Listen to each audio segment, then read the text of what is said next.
Hello, everyone, and welcome to today's Mobile Institute entitled Community Issues and Solutions. I'm going to be the host for this event. My name is Daniel Speller, and a little bit about myself. I'm an administrative support person by trade. I was in the military, in the army. I've worked in the civilian sector. So the thing about this institute is I wanted to get a common man's view of issues that we talk about in our community. So it's like sometimes we get up with our friends or with our neighbors and we talk about things, and then it goes no further than that. And what I wanted to do with this particular institute is to try to get a little bit further into those kinds of issues.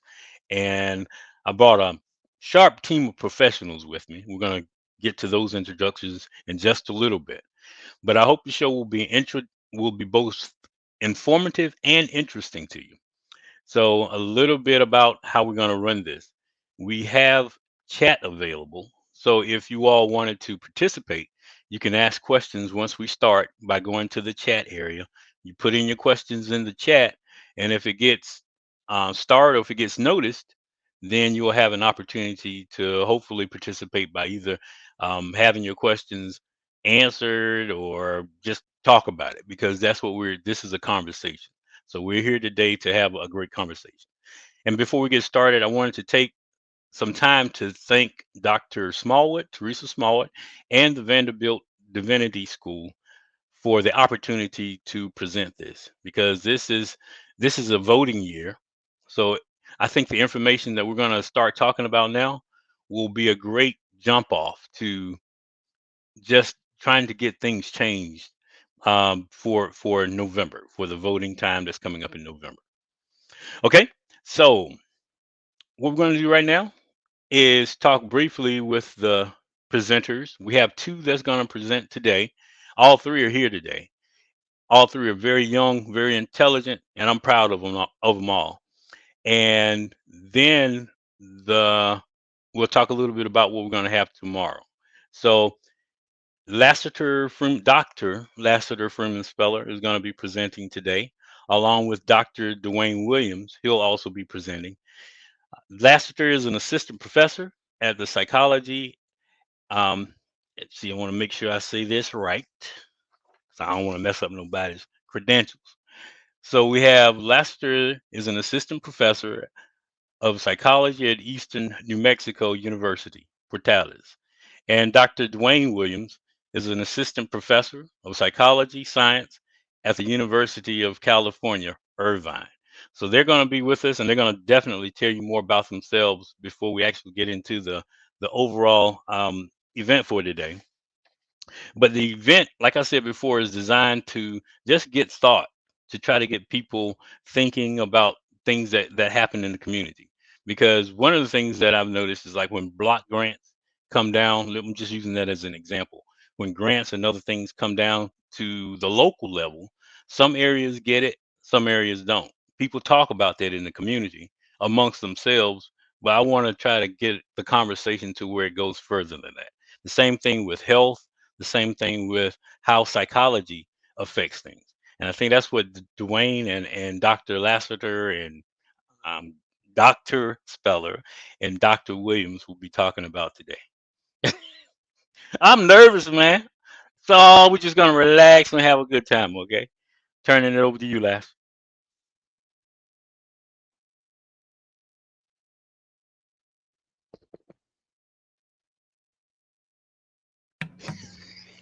There we Oh, go. here we go. All right. I had my hardware and my software muted just in case. I didn't want to be that guy. All right. So thank you again. I was just saying thank you for that introduction. Thank you for the opportunity to Vanderbilt Divinity School, as well as Dr. Smallwood and uh, Miss Sue, Miss Weebly, who has been helping us out behind the scenes. Um, yeah, so about a little bit about me. As he mentioned, I am an assistant professor at Eastern New Mexico University, Portales. I got my bachelor's degree starting out at Winston-Salem State University in Winston-Salem, North Carolina. That's my HBCU alma mater. Go Rams. And then I moved on to The Ohio State University, where I got my master's and my doctorate in psychology, specifically looking at cognitive experimental psychology, as well as some human factors. And my varied research interests kind of demonstrate how my degree path and my journey here has gotten me to be able to kind of culminate a bunch of these things together. So that's one of the great things about human factor psychology. So psychophysiology, looking at the heart rate variability aspects of things and various domains. So cognition, emotion, motor control, those kinds of things.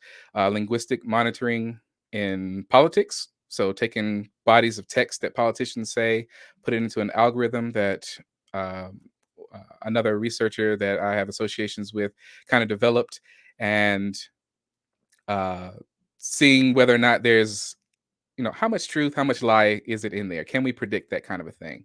As well as environmental design, interface, how people interact with the environment, the impact the environment can have on people, as well as people and their interfacing with products and psychology behind that. Thanks. Now, Dwayne, tell them what you're going to be, Dr. Williams, tell them what you're going to be talking about. You feel free to call me Dwayne. That's all right. That's all right. It's just a conversation, so you can call me whatever you like. Whatever comes out is I'm cool with. It's nice to be here. Thank you very much for the invite. Um, my name's Dwayne Williams. It's a funny story how Lassiter and I met actually, but we'll bring it back a little further. I grew up in the Cleveland, Ohio area. I moved to Columbus, Ohio for, well, first to Newark, Ohio, and then to Columbus, Ohio for Ohio State University to do my undergrad there. And then I met Lassiter, who was a really ended up being a big brother to me, an idol, and a really good friend. Anyway, we met when I finally joined the lab in 2008. And so last year you came in what, 2009, 2010, something around there. So 2009. So Lassiter and I have known each other now for 13 years. It's a long time. So anyway, so I started research in 2009 in the lab under the guidance of Dr. Julian Thayer, who I then completed my graduate studies with at Ohio State University. So Lassiter and I worked together as while I was an undergrad. He mentored me. We worked together as graduate students, and now we work together as faculty member at different universities. So it's really been a cool journey riding this with him. But anyway, so I'm sorry, I'm getting off topic. So I did my graduate studies so I graduated in 2017 with my PhD. During my graduate studies and my undergraduate studies, I was really focused on um, health psychology, but specifically psychophysiology, and how we could use these methods to determine, to help minimize the health gap that's present between Black and white Americans. My research today, well, okay, so then I graduated. I did 3 years of postdoc, so 2 years at Ohio State with Julian, and then another year with Julian here at UCI when he transitioned. And then that year I did a fellowship, a chancellor's fellowship, and then I was able to fortunately get a job here at the university, and the rest is history. So now my interests are still focused on the well-being of Black people, but marginalized groups more generally, but also very much interested in minimizing all health gaps, but especially Black health disparities. Okay, thanks a lot for the introduction. And tomorrow, what we're going to do is have Danielle Speller. She's Dr. Speller. She's going to be coming in and talking with us about the STEM program, and also she's going to be giving some information about how she got into physics because that's her side of the spectrum. And so now we're going to ask Dr. Smallwood to come in and say a few words with us.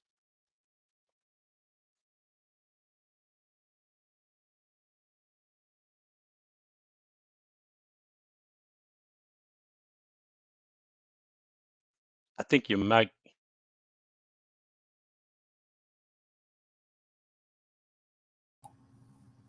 I just learned how to split my screen, and so I've got two monitors here, and couldn't get the mouse to come over to the other side. But I want to put a little perspective on this. My work at Vanderbilt, though it is officially over, continues to produce these mobile institutes focused on racial justice. And we are a public theology and racial justice collaborative.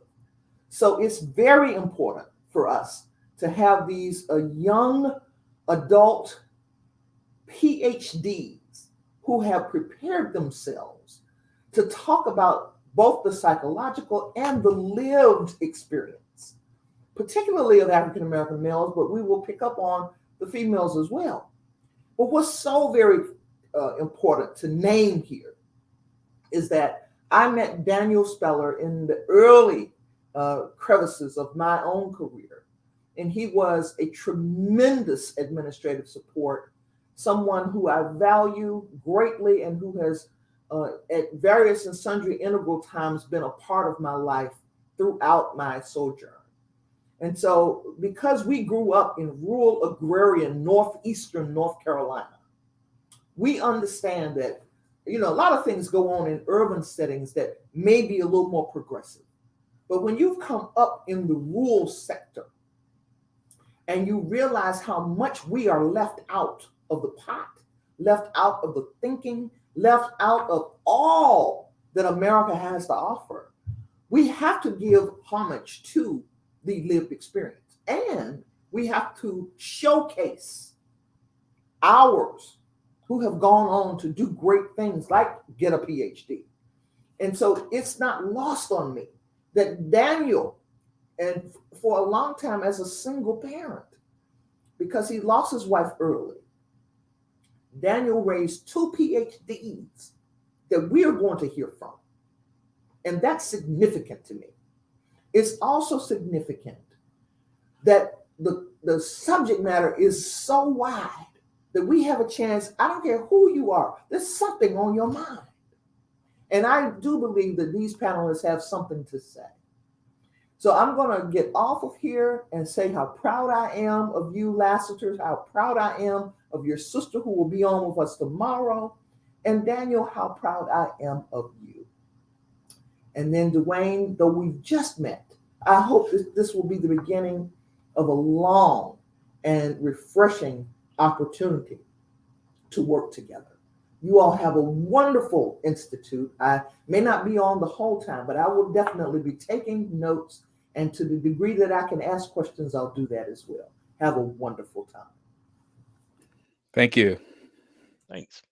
Okay, so I want to say this. Thank you, Teresa. And the thing about Dr. Smallwood was that when I was working with her, she was the kind of person that would let you express the way that you work, how you work. You know what I'm saying? And that's very important to any boss. Like I'm just gonna say, if you're a boss that basically try to ride your people, then that can cause issues too. But she expected you to do your work and to be a professional at what you do, and that's what I tried to do. So, and she was spot on with what she was doing. She would give directions on how something, how she wanted something done, and then we would get it done. And as far as raising the kids, Lenora was right there every step of the way, my wife.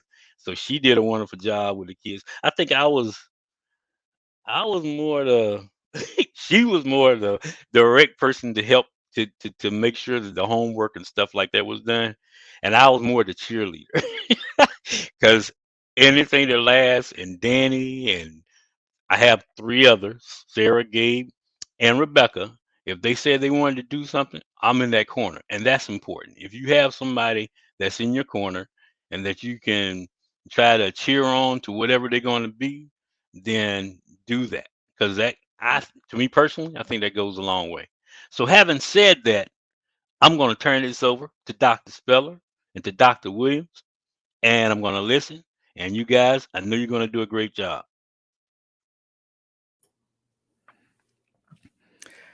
All right. Were there any questions that you wanted to lead us off with or start us off with? Otherwise, we could just, Dwayne and I, as he mentioned, we're old friends, so we can just get to going and wax philosophically for a while. For sure. in the course of you all doing that, what I wanted to do is to make sure that we covered two things. I want to make sure Okay. that we cover, and we talked about this before, like when people have certain, and this is whenever you can fit it in. When Okay. people look at surveys and stuff like that, some people get Mhm. nervous and anxious when they hear things like, well, 50% of Americans don't like the way something is going this way, or 50% of Americans want to do it that way. It's like, in my mind, I'm thinking, how do they interview everybody and they skip me? You know what I'm saying? So if you guys can kind of cover how that works. And then the other thing Okay. is anything that people can do, since we're going to cover health too, anything that a person can do to kind of like help them understand what the health disparities or the things that you were talking about earlier, and then what they can do that's not going to cost them anything or whatever to help them feel better about themselves and to be able to be able to do some, some self, I guess, motivation. Okay. Uh, uh, Dwayne. I was gonna say Dr. Well, Williams, if you'd like to, but if we do it conversational, we'll just relax a yeah, little bit here. right. You and I talked a little bit about this, and this is seems like now just a kind of a public extension of our private conversations in a way. No, turn your mic back on. We're just gonna go back and Okay, forth. yeah, I Just didn't do know. it. There you go. No, you're good. Okay. And so we kind of already framed the discussion a little bit. So if you wanted to Right. follow with that, what we talked about, we can kick it off talking about these mental health perspectives. Right. Well, let's start with I like the measurement issue. Let's Okay, we start can go. with You that. can go to the We can measurement start with issue. that for Okay. sure. So, I think, so yeah, you and I were talking about this. I have good colleagues here at UCI who are fantastic at, truly what we call nationally representative samples, right? So a lot of papers or articles that you read, they'll claim that they're nationally representative, but really, they used an avenue that only a certain section of the population have access to, which by default makes it not actually nationally representative. So that phrase is inaccurate, and it's problematic at best. So I definitely understand your hesitation and anyone's hesitation at um, kind of responding to these questionnaires given this situation. But one thing, last that you and I talked about was that, the way they do it here at UCI, and my colleague Roxanne Silver specifically, who has been one of the leading psychologists, her and her group, including Dr. Allison Holman, have been really the leading psychologists. And Allison is also a nurse in the nursing school, in understanding uh,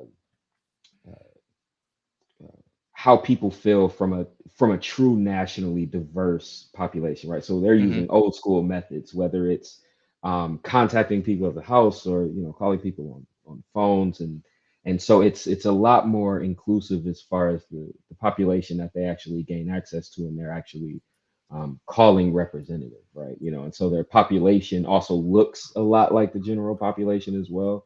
So just given the demographic makeup, and so all of those things are particularly important, and everyone they don't do that careful science. So those are the Right. issues. And it's important, I think, to the conversation and to the understanding for everyone that this is a science that goes along with it. I wanted to say from a groundwork, kind of foundational perspective and understanding, when we're talking about psychology, we aren't just talking about what I tell my students, couches and clipboards. It's that's a piece of it, right? That's the mental health perspective, that's counseling, clinical, those kinds of areas. But psychology is wide, it is pervasive, meaning it's everywhere, and there's no real point in human existence where psychology doesn't tap us. Right. And so in talking about psychology, which is one of the reasons why I found it to be so fascinating and wanted to do my career in psychology, is the fact that it does reach so many of these different spaces. And in psychological science, it's not only just understanding the mind, but the mind and the body, but then also there's what we call empirical methods behind what we do. We put effort into this such that we can actually rely on these things. There's a whole area called psychometrics where people have devoted their time, their careers, their energy, their publications, all of that to figuring out how we can get systems or how we can get things implemented so that we can assess the tenor of what people are thinking or what people are feeling. And, it's not just in psychology, it's also in other social sciences as well. They may have their own methods that they do within their discipline. So sociology or political science or, anthropology or whatever else, if it reaches to that point. But I know that since we're both psychologists, everything that we say here is within the realm of social science, but through the perspective and lens of psychology. And I'm going to refer here. So if you see me looking over, I'm referring to a couple of notes because when I teach my research methods and statistics classes, one of the sections that we go over is one of the chapters we cover is a chapter on survey methods. And without getting too far into the weeds, I just wanted to cover loosely some ideas, starting with some preconceptions about surveys. So let me ask you a question real quick though. So Sure. what you were just saying is like when people, you were saying that they teach things in order to make people perform a certain way or act a certain way, or did I miss something? Well, you were saying that when people, the methods that you were just talking about. Yes. So what I'm interested in then is like, because I know that some people, when they're talking about history, they were saying that for so many years, African Americans were told this, that, and the third, to where it became, part of, well, we can't do this, we can't do that, or whatever.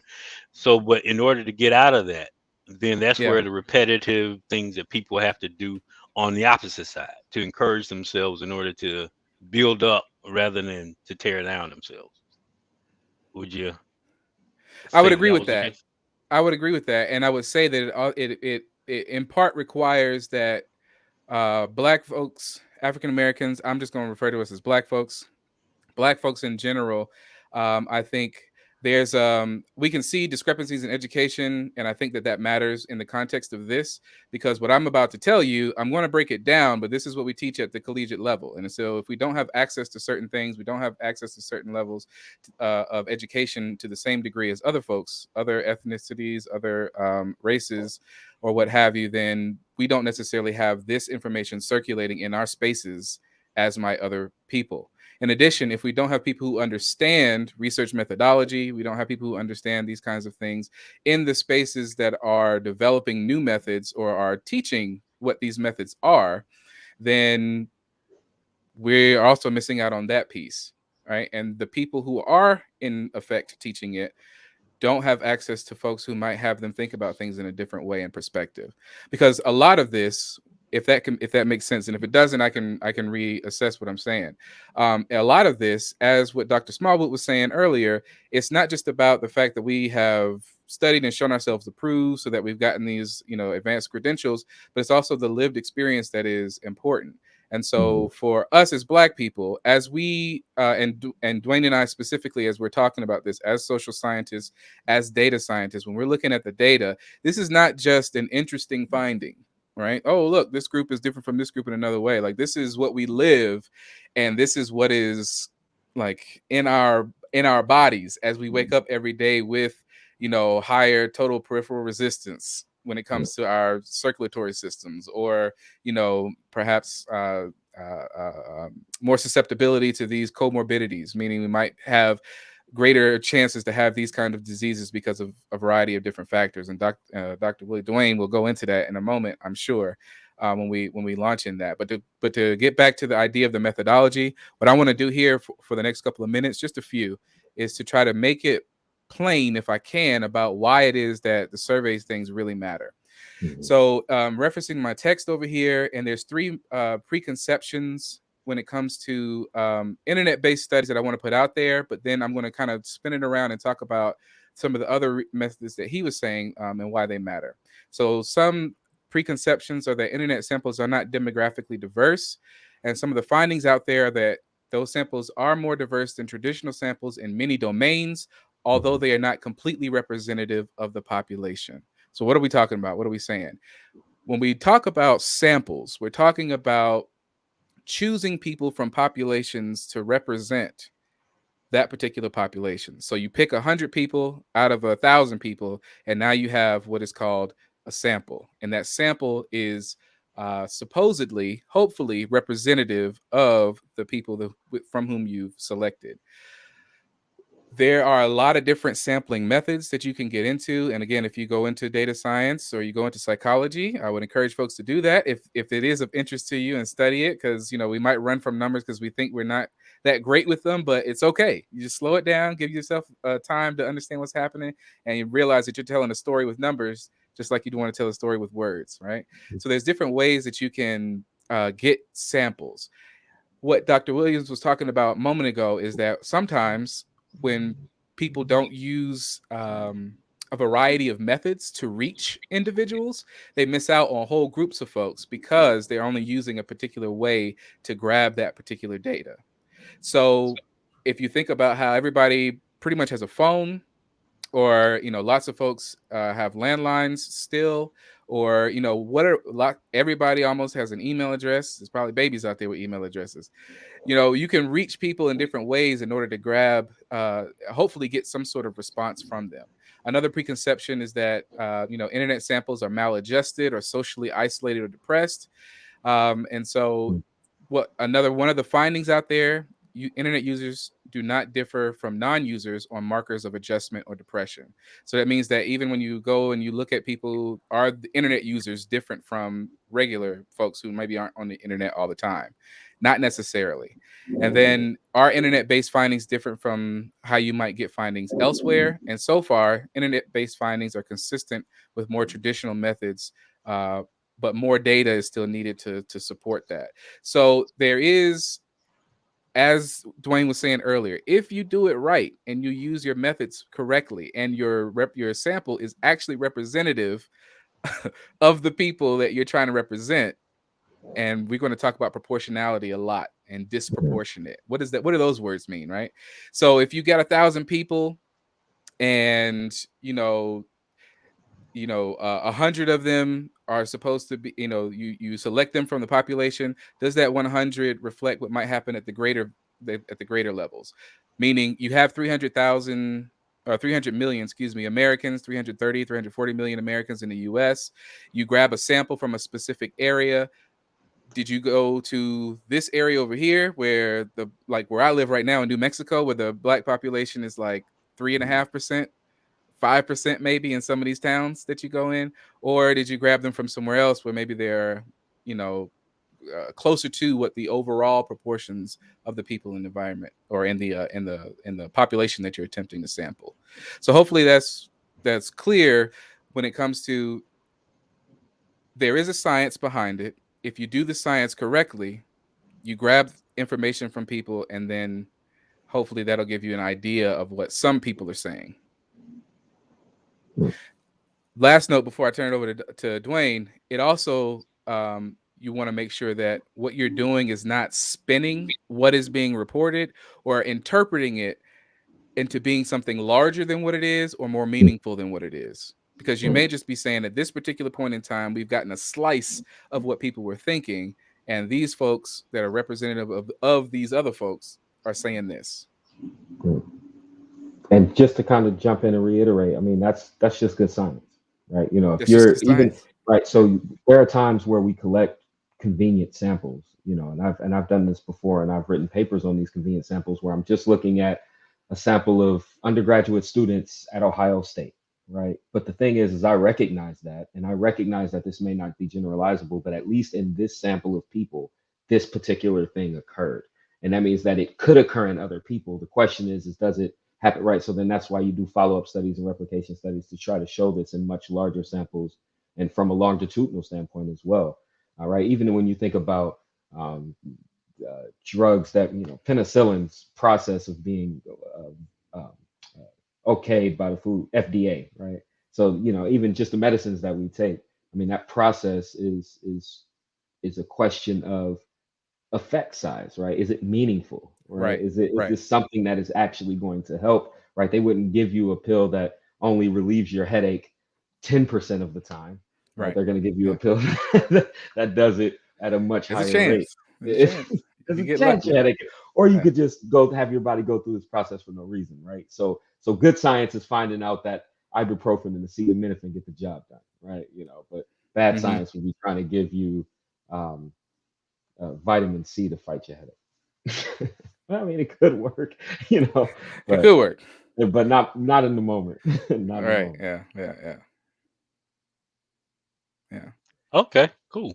So then, um, how does the placebo, what is that thing called? The placebo effect. Like they Placebo. just have like Mm, yeah, when they have the small sampling of people, is that when like the mm, mind takes over control when there's like, you know what I'm saying? They're thinking that they're doing medicine when they're really not, or how mm. does that work? Did you It's want kind to of take it? like it's kind of like the vaccine, right? So when they were looking at the effectiveness of the COVID-19 vaccine, the goal was to give people saline. So half of their sample got saline. So some 44,000 people basically got saline. It's 44,000 people got the actual vaccine. And the question is there a difference between those two groups? And the groups themselves are blind. So everyone thinks, I could be getting the vaccine, or I may not be. And they're actually told that up front, if I'm not mistaken. But the idea is that, uh, when we're looking at medicine as powerful as something like a vaccine or a cure for a particular disease, it's hard to fake those particular Hmm. things. I think placebo effects come in more into play. Like if you were to, you know, give someone a 0% Heineken, right? But you tell them it's a real beer, and then they walk around and they're acting drunk, right? That's a placebo. Uh, Or you give Or someone, a water pill, but Hmm. you tell them it's acetaminophen to help your headache, and then yeah, all of a sudden yeah. their headache's gone, And right? something he said right there was important too when it comes to the blind studies. So what he Hmm. means Mhm. by that is, again, sometimes you have a group of people who might take something and both of them don't know. They sign Right. up, it's safe, it's in the confines of medicine, whatever. Some people get the placebo, some people get the actual treatment, right? Sometimes you have a double blind study where even the doctors don't know what they're giving out Wow. because there's science and things to show that sometimes people who are administering treatments can have Hmm. impacts and give like Right. impressions to people who are taking it. The head researcher would know in the middle, but the doctors may not know what they're giving out. But there's a portion of folks who get the sugar pill or the placebo that end up showing signs that they are getting better faster, that might match or come close to the rates of people who are receiving the actual medication. And that's a psychological phenomenon. I mean, Yeah. it's something that it's a psychosomatic, meaning a mind and body kind of a thing, Mhm. and it's one of those mysteries that people are still trying to, I get get at and what you're try to saying. understand. Yeah, Yeah. yeah, Yeah. yeah. Yeah. Because that's how a lot of bad information gets into our community too, I think. Like when Hmm. you're Mhm. trying to do something to help the community, and then you got a bunch of people saying, nah, that ain't gonna help, that ain't gonna help. Mhm. It's like Yeah, they Mhm. don't even have to have any kind of science behind what they're saying. Just Mhm. because they Mhm. said it, people believe it. And so yeah. that's Absolutely. something that I think.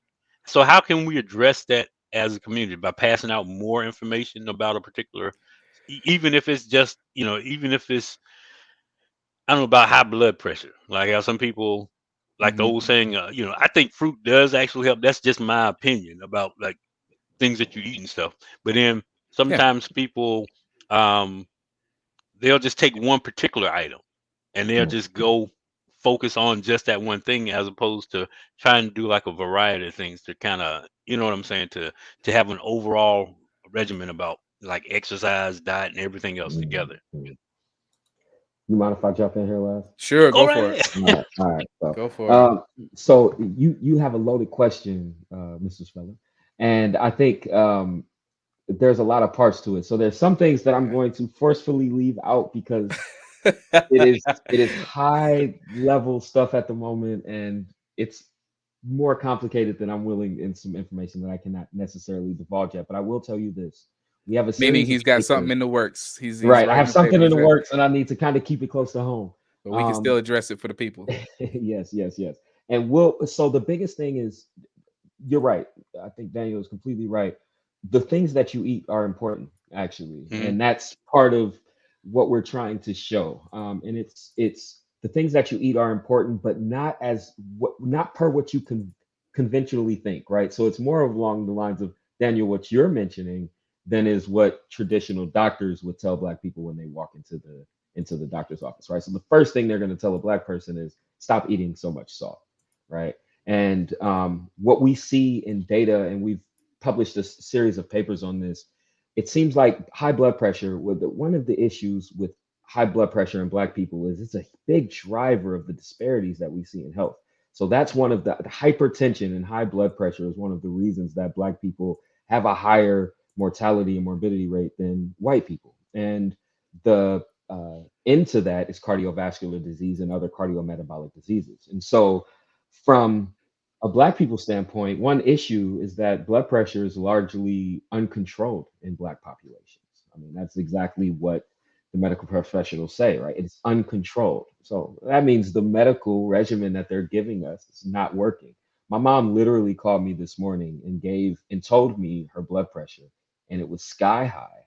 And she told me the medication she was on, and they were not the medications to stop stress induced high blood pressure. And this is important because from a bare physiological standpoint, stress induced blood pressure is not by increased fluid volume, right? So a lot of the first line of defense for a Black person is for high blood pressure is a diuretic.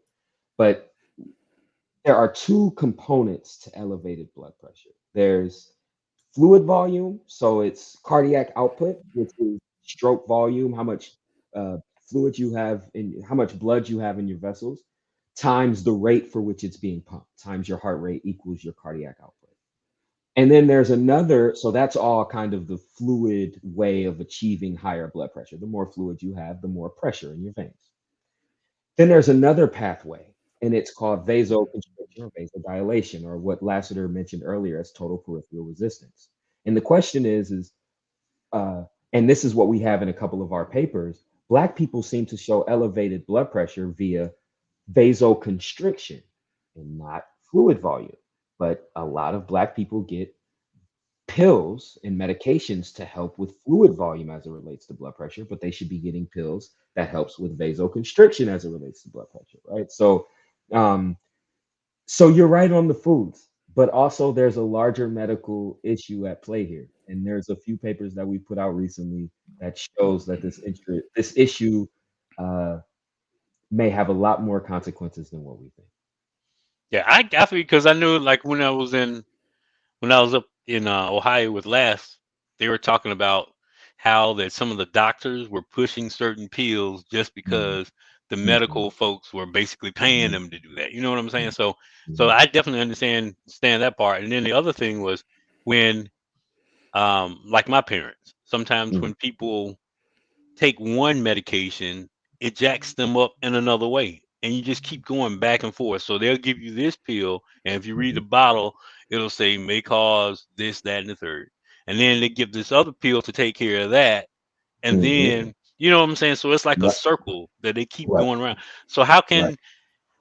can you address that, like Mhm, to put people on the right track? You know what I'm saying? Like if the doctors, your doctor that you're seeing won't tell you that, is there something mhm, that can educate people on a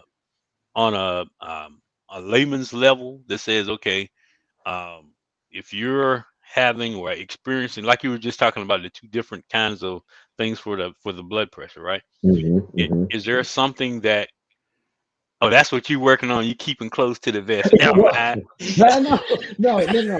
no. I was gonna let you finish.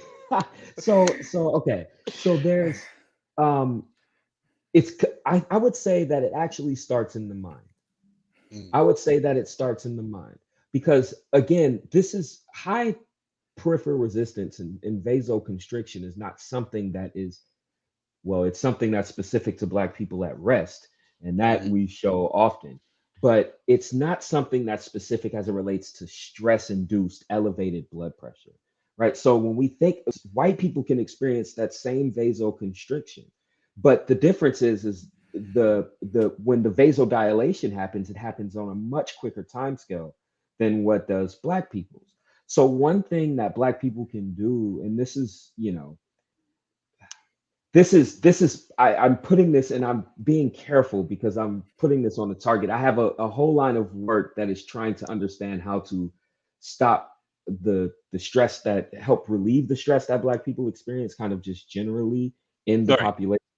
No worries, but then more importantly, kind of just anyway, the one thing that I find in my work consistently that Black people could do is not to internalize stress so much, right? And that's stress from any aspect, but particularly from your social environment, because Black people experience that all of the time. And so it is so important not to harbor those feelings. I know you may want to, I know it may be really upsetting, I know things may be, but do not harbor those feelings because it allows them to kill you further. It's like, That's it's, hard, man. it's Yeah. tough. It's tough. I have uh, colleague here at UCI, Adisia Juma, and he has a really good analogy for this. And before we had the vaccine for COVID, he said racism is like COVID. Right? We don't have a vaccine, so you have to put a mask on to protect yourself. And here are the ways that you protect yourself to doing that. And that's just the facts. Is that if you harbor that, experiencing the racism will kill you. Harboring it will kill you faster. And so from my vantage point, it's to put the mask on Black people. It's do not harbor those feelings, and it's hard. I get that, but know that you're better than what they're telling you are, or you're better than what they're portraying. And instead, we're going to move towards the future. And trust me, I'm on the other side of trying to decrease the other side of coin to this. And that's actually being discriminated against, right? How can I, and I also often talk about this, my work is interested in how can I decrease bias, or at least identify people who are more likely to be biased, racist, discriminatory, particularly in places where we have no place for it, period, obviously, but really places where it's particularly damaging for our community, places like education and the medical field and policing, right? Places of those. So they literally, either immediate or eventual death. And no, that has to stop. And and that's interesting because if we can take this idea, right, this understanding of these differences in blood pressure and these understandings, and when it comes to what am I trying to say? What I'm trying to express here is I'm kind of putting this thought together as we're having this discussion. What we don't want to happen is for this kind of information to get kind of subsumed and lost. And that's one of the things that I think in the mix is what I'm trying to say. And that's one of the things that folks in our positions are really trying to bring to the surface. But I think that by, and as this relates to the sampling data that you mentioned, that we were talking about a moment ago, when it came to sampling for specific populations, if someone is missed in that population because, like, someone like me who represents maybe 3% of the people in this county, or this 5% of the people in this state, because that's just not where our folks moved in great migrations and and stayed for long periods of time.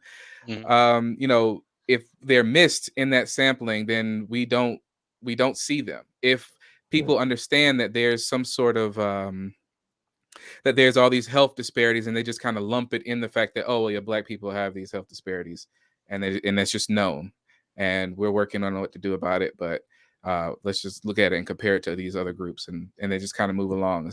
That's one of the things that is really important, that we really want to not have overlooked. And I think that by showing explicitly how these kinds of differences impact the actual people that are in the groups that you are distinguishing from one another, then hopefully that raises to the level of concern to that there can be specific interventions for specific groups. Right.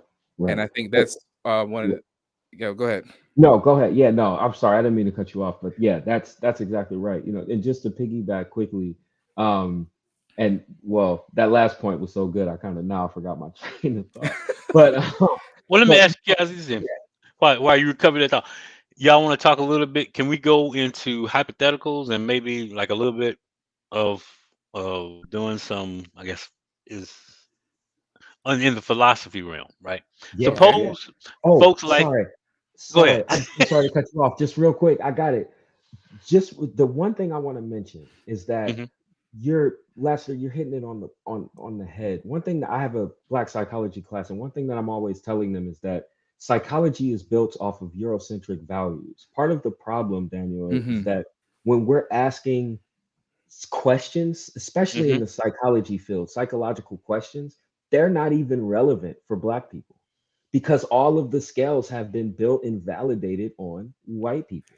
Medicine is no different. And Medicine is that goes, no different. and to just, volley this back and forth, and that goes to what our concerns were with the sampling data and everything, because I'm telling you, I'm trying to reassure you, in part, as a, appealing to you as like a black psychologist, and telling you, Mm, look, we can count on these metrics can work.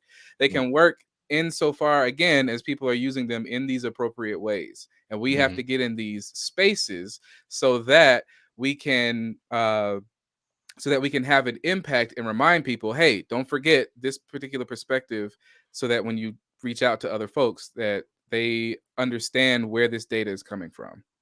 Right. And when you're in Right. that minority group, when you belong to groups that are tethered to the bottom, Right. and you have to address, because that was another piece in this class that I have to talk about and that I mentioned, is that depending on, and this might be getting to a question that you were asking me earlier about whether or not I was describing this particular thing. It's not that we're teaching them how to uh, uh, uh, create surveys in a way that is pointed. Hmm. We're trying to teach people to Hmm. create surveys in ways that are not pointed. Hmm. And by doing that, we have to address those issues, and try to use things like something that's called the Bruno method, where you want to have brief, relevant, unambiguous, specific, and objective questions when you're asking them, not these leading questions. And Hmm. unfortunately, what can happen is you might have these people who belong to uh, think tanks, or you might have these people who belong to these other kinds of things, and depending on who might be sending them some funny money, might have these questions and these things that are kind of oriented towards specific might be oriented towards specific goals in mind, uh, primarily political goals in mind, right? And so then they create these surveys, and then they have some clout behind their name because they might be associated with a particular national committee, political national committee, or something like that. And then people just kind of believe it because it comes from either this Ivy League school or this Hmm. particular national committee or Hmm. something like that. And so it's challenging because it's like, as somebody who's in here trying to make headways and trying to explain things to folks so that they can get a better understanding of what's happening in their world around them, you Hmm. still have to operate within these institutions with one hand kind of tied behind your back to say, Right. yes, this works, but watch out for this. Right. And it's not enough people saying, watch out for this. Right. Okay. And see, So right. let me explain something right now. See, if I'm looking down, I'm listening to you guys. I just can't get my camera right, so I don't want to. Yeah. Okay. I No, it's want all people to good. think I'm doing some other things, and we're getting questions inside of the little chat area. Okay, great. So I Okay. just wanted you guys to know that we're going to start putting in questions. Hopefully, you Okay. Okay. retain that thought that you just had. So go ahead. My bad. Oh yeah, no, it's good. I think I don't think I retained the thought, but it's all good. We Back to were you. kicking it back and forth about making sure that what we were discussing wasn't getting lost in the sauce, and people just kind of combining Right. the general idea of whether or not Right. black people are suffering from this kind of thing, but they suffer from a lot of stuff. So we just know that Right. it's health disparities, this and that. Right. Did And that? right. So some of this kind of jogged me. Maybe I'll get there, but I even have Okay. some data on this. So heart rate variability is there are cardiovascular metrics that are more closely tied to some psychological processes that we would measure normally just given like a survey to in black people than in white people, and then there are some that aren't, right? But the conventional thinking is that it's just related in everyone, right? So Right. there's clear that there's some cultural influences on the way that the questions are being thought of and answered, and what's actually being considered, when going into the question. It may be more heterogeneous or more different for one group than another. And so I think we And have some work to do in our. For sure. And that goes, I mean, we wouldn't be, trying to be good scientists if we weren't critiquing that thing that we're Absolutely. in. Oh, right. Sorry. Go. That's my point. I don't believe any headline I read in the news, an Uh-oh. article of a title or anything. I read the article and I make my own judgment based on their data, right? I always tell my students, make your own interpretation of it, Yeah. because people's interpretations of their data, they can miss something, right? They could be misinterpreting their data, giving a not the best recommendation based on what they have. And that's something that, so a lot of what I hold near and dear to me is actually already out there in the literature. People just don't look at it the way we are. And to that point, just one more thing. It's not about being cynical. And this is something that I emphasize. Right. I emphasize that, and I emphasize this point as well to my students. It's not about being cynical, because cynicism has this kind of automatic orientation, at least from my perspective, this automatic orientation to disbelieve and be negative about it. Yes. Which I think also then contributes to the fact that with Black folks, we already have things that we're trying to release ourselves from psychologically, release ourselves from physiologically, from all that stress and all that. So you don't want to have this negative disposition. There's research out there that shows that if you smile from the physical, actual, literal standpoint of moving your facial muscles, it improves your mood. And when you frown, it dampens your mood. That physical, because there's that biofeedback loop that happens between the brain and the mind. That's something we're going to always reinforce here. The brain and the mind are tightly linked. And so it's, I think what Dwayne is, what he has said, and what I'm trying to help emphasize is, it's not about being cynical, having that negative disposition on the outlook. It's about being skeptical. And skepticism is healthy, and I think it's very helpful, because what skepticism does is different from cynicism. Cynicism will say, I don't believe anything. I don't believe anything from the standpoint of they're wrong and they're necessarily out to get me, or always from this defensive posture, which then will do things to you psychologically that you don't want. What skepticism will do is it'll make you take a step back, and it'll say, I'm going to approach this from an objective position that's less, and I know it's tough because, as I mentioned at the start, is we are those data points. We are living this thing. So skepticism, what that'll do is it'll hopefully kind of pull us out a little bit more objectively, make us think a little more critically, and make us to say, you're trying to give me this thought. I need you to persuade me with information that is enough to get me to believe what it is that you're trying to present to me. Right. Okay. So now, having said that, right, there was a question about, I think it was about the test that we were talking about, how that when somebody takes a test, and then I guess when we were talking about the placebo, like the real medicine versus the fake medicine, right? It says, I think this is what this question is pertaining to. It says, what is the best way for someone to advocate for themselves regarding getting additional tests to tell the difference? So, like, if you were one of the persons that were receiving something, or that did receive something that wasn't really helping you, you just get a second opinion from a doctor or something, or is there a way that you can? Because how do you do that? I wonder if this question has to do with the different pathways to blood pressure. Because I was thinking it could be. It's probably related to both, because either one, if the doctor gives you a diagnosis or tells you something about yourself, and you say, well, what about this? Right. So that, this happened with my son, actually. When he was born, his mom had a fever kind of right before he was born. And then at his birth, they measured his inflammatory markers. So it's just, they did a series of tests on him. And there were a few markers that came up high. And at the time, what was this, 2015? So I was maybe 3 years into graduate school. So I was only now kind of really getting my feet wet and to truly understand some of these deep physiological differences. And I was trying to explain to the doctor that, I think he's okay. He doesn't need to go to the NICU. And the doctor kept assuring me that he needed to be in the NICU. He needed to be in the NICU. And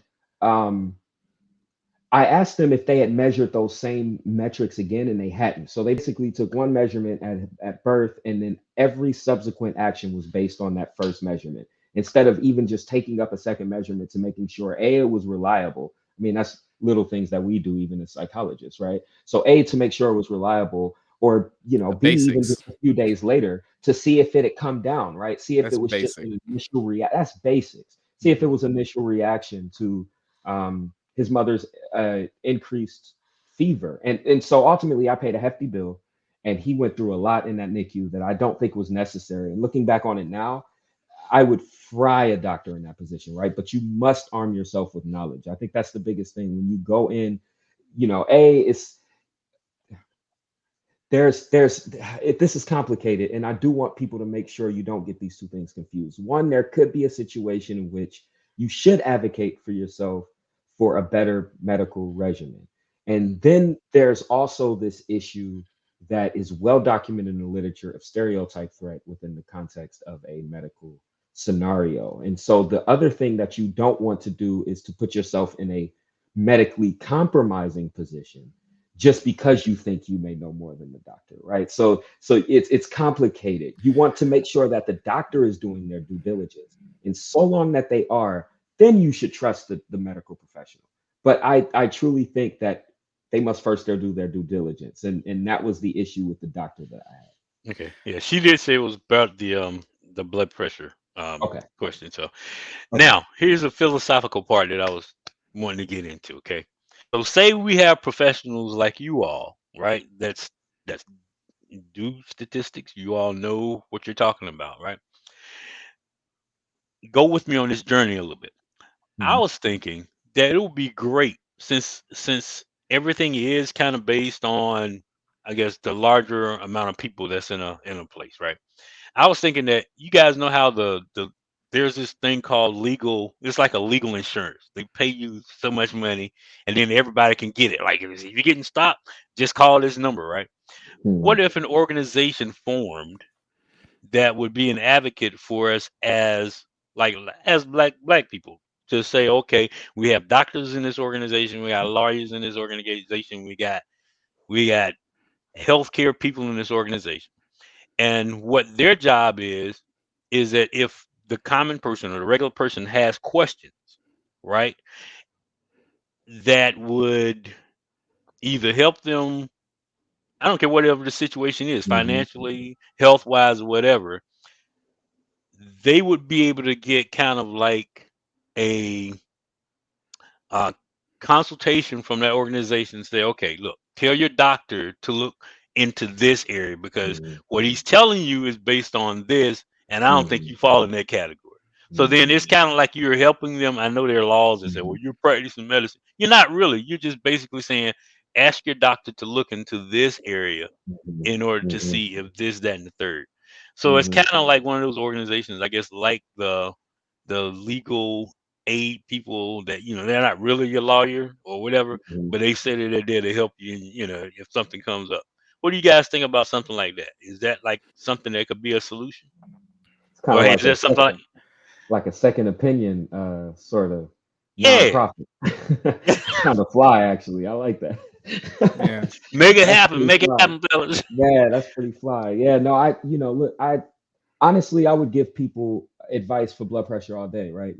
Mhm. So this doesn't happen all the time. So my grandmother was in I think University Hospital in Cleveland, where they gave her the bomb blood pressure regimen, right? They Mhm. they were hitting it from all angles, making absolutely. She's 90 something, so they're making absolutely sure it stays in check, right? And so it was that was and everything they told her was really really spot on. It was I was very very pleased, but that is far and few between, right? So she's in good hands, and that makes me feel good.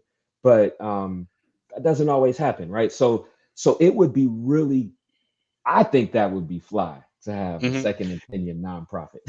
Because here's the thing about government: the government Mhm, has good programs, but mhm, they tend not to want to compete against the private sector.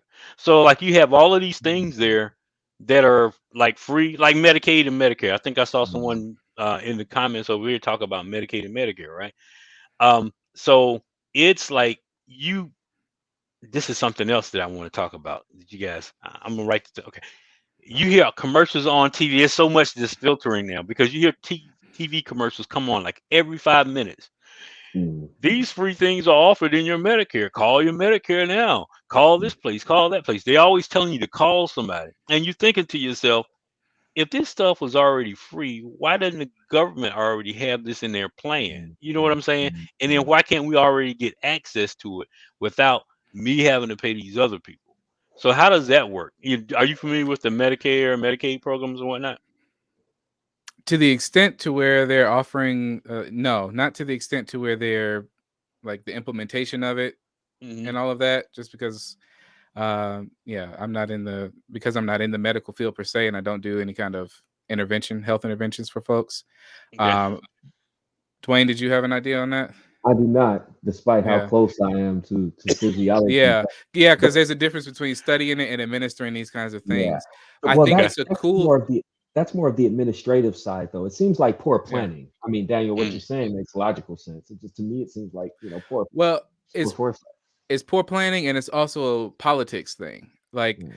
if one of the things I think that is, folks might either think it's what we need now or it might be a pipe dream, but I think some sort of redress for Hmm. Black folks Mhm. to be able to make it at any particular point. I mean, we can look at a lot of different social science data, from wealth data to psychological data to sociological data, medical, etc., and see that there's, as I mentioned earlier, about targeted and specific interventions that I Hmm. think can happen if you had, let's say, an office of,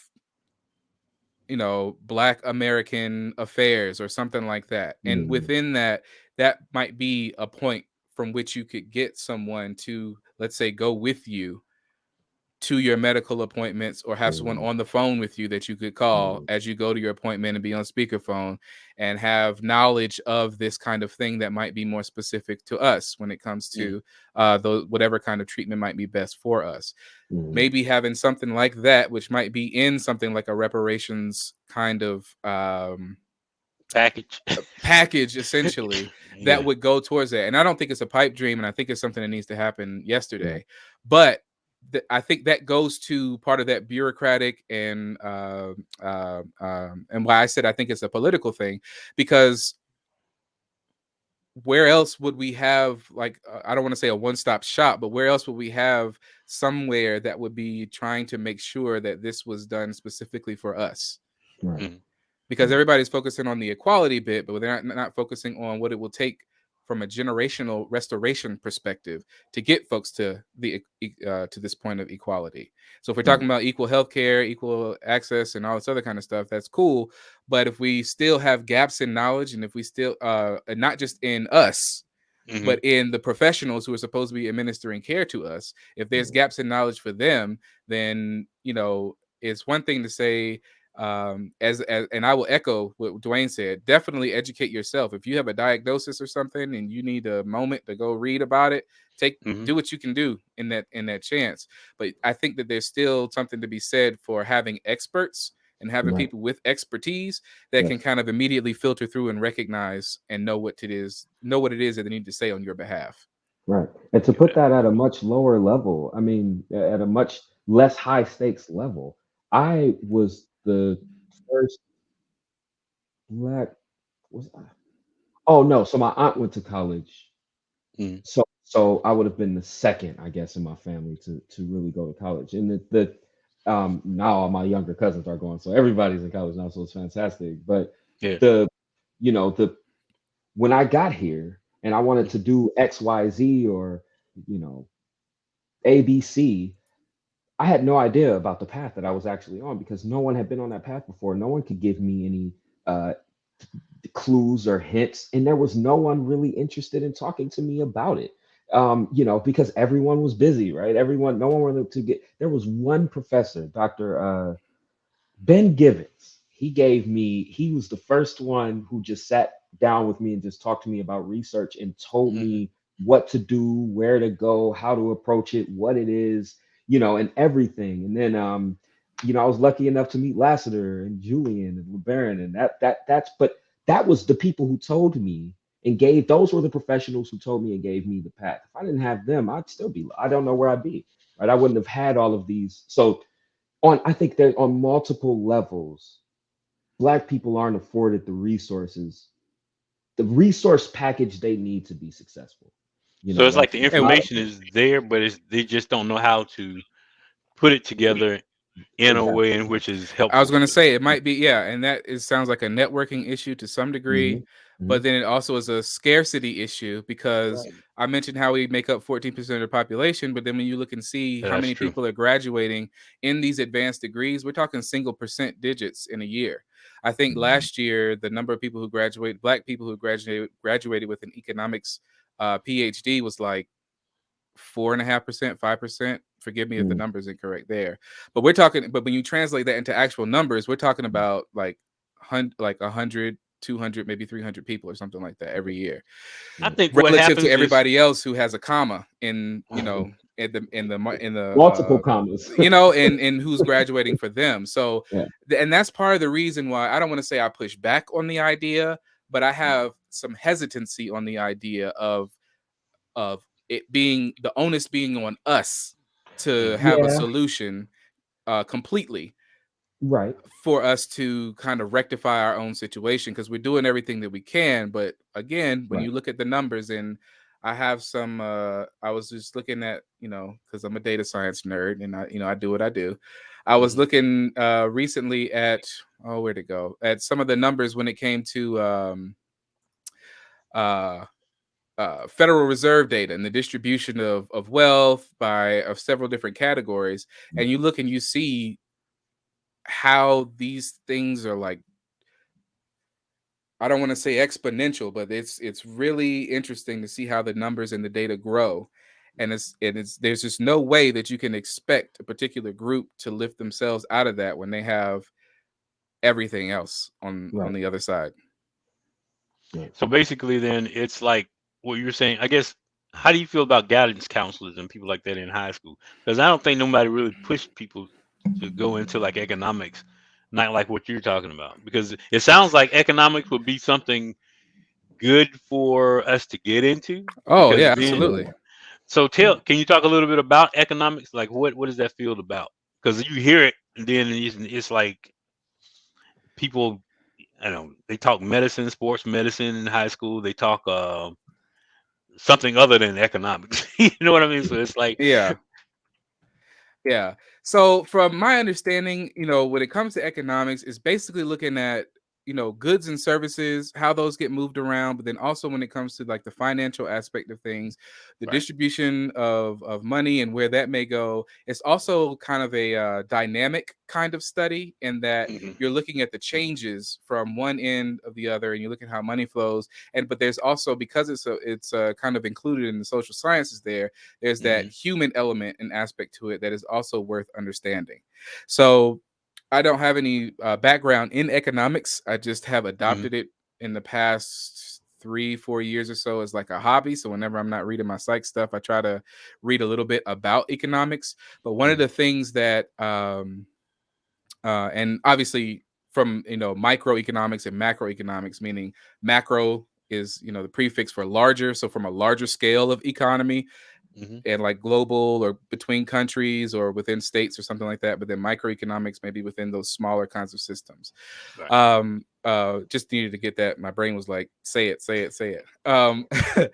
But from having practice of reading, statistics and reading data, you can look at these economic reports that they put out, and you're able to look at the charts and get an idea and an understanding of the growth of what is happening, or the decline in what is happening. Mhm. If you wanted to, we can take a look at some of that Federal Reserve data real quick. If you wanted me to share my screen, I can just Yeah, point that'd be to it. cool.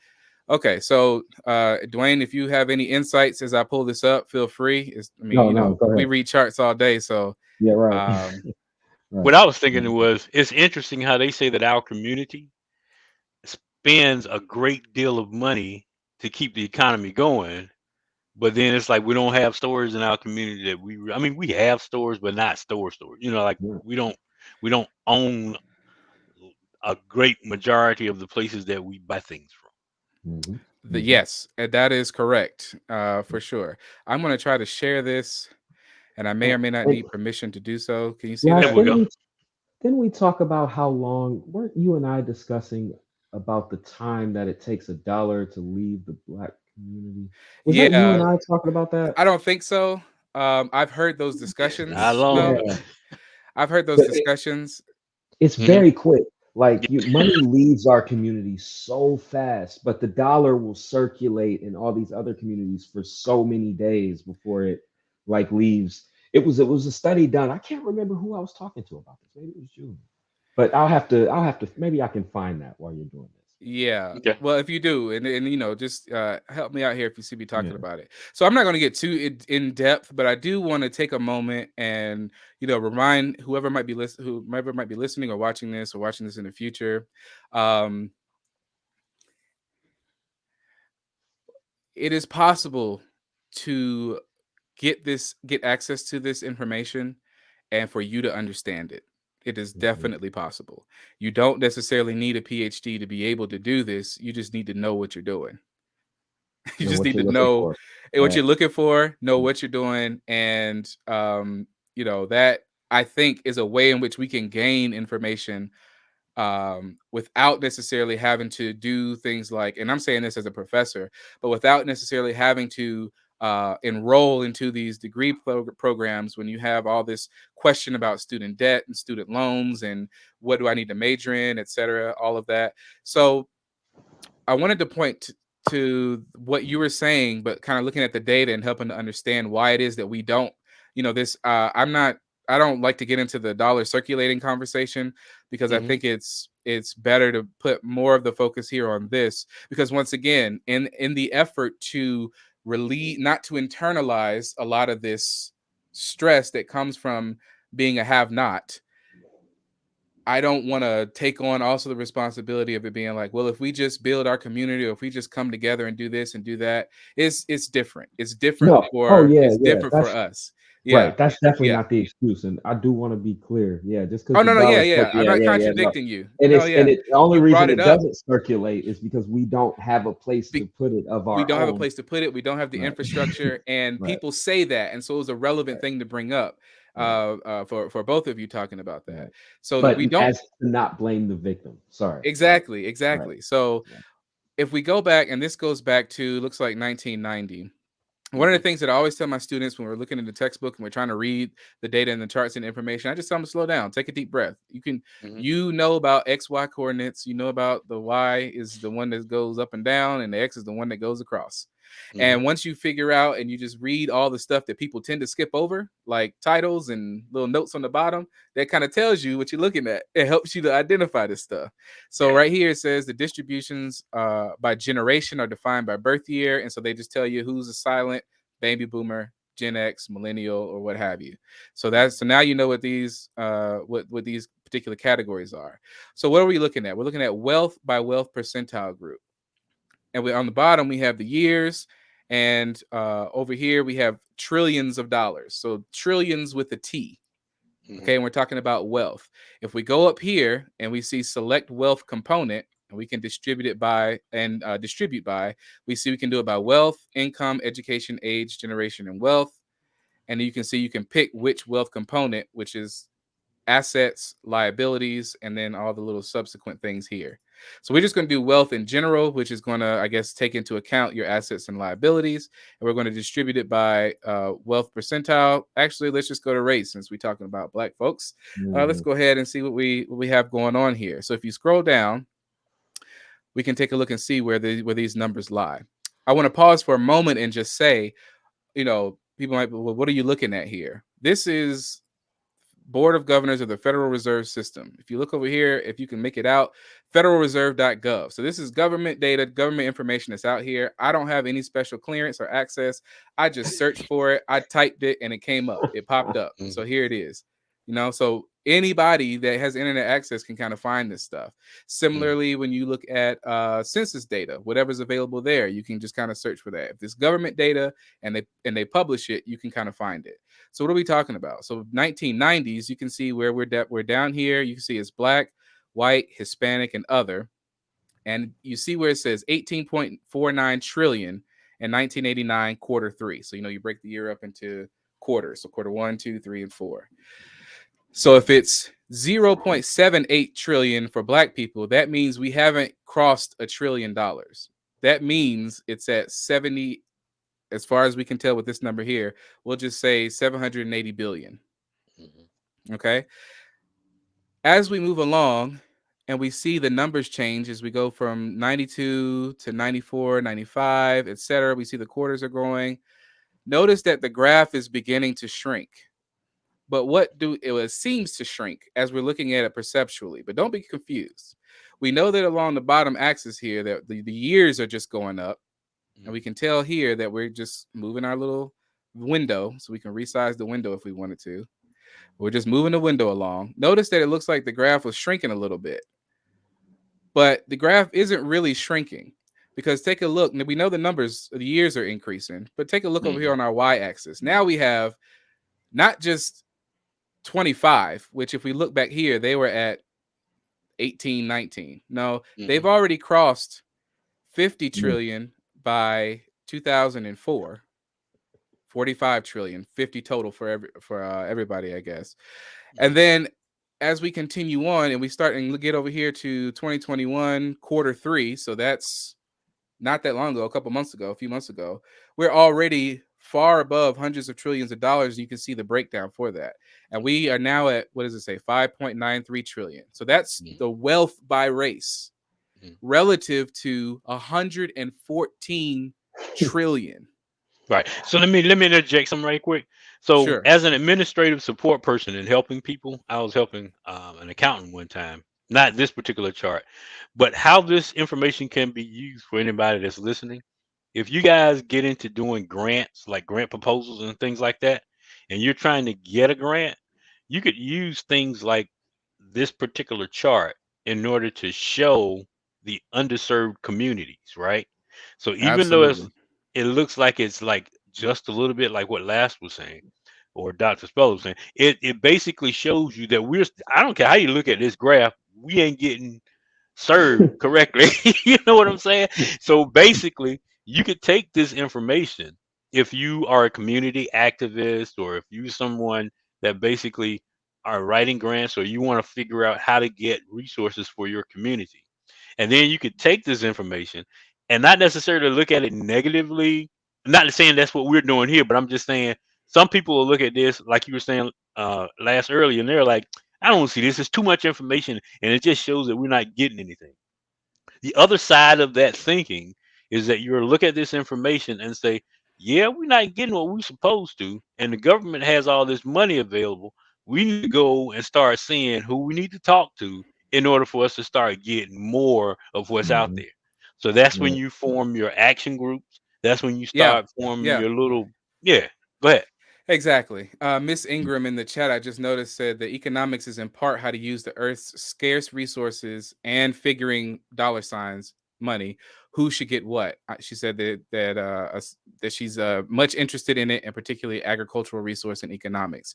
And exactly that, right? We bringing in agricultural resource and economics. I'm teaching this semester, I'm teaching a course on environmental psychology and the impacts that people in the environment, and it's also how the environment impacts people, both the natural environment and the built environment. And all of this matters, right? All of this has an impact on why it is that we think that our dollars don't necessarily circulate. And it doesn't even mean that we have necessarily the money to actually spend, because this is dividing up the wealth by race in general. I've seen some charts that show the data that, half of the Black race, if you will, since we live in a racialized society, and we have to use that. I much prefer ethnicities, but then that gets into some other kinds of things. But operating within these like rules of race here,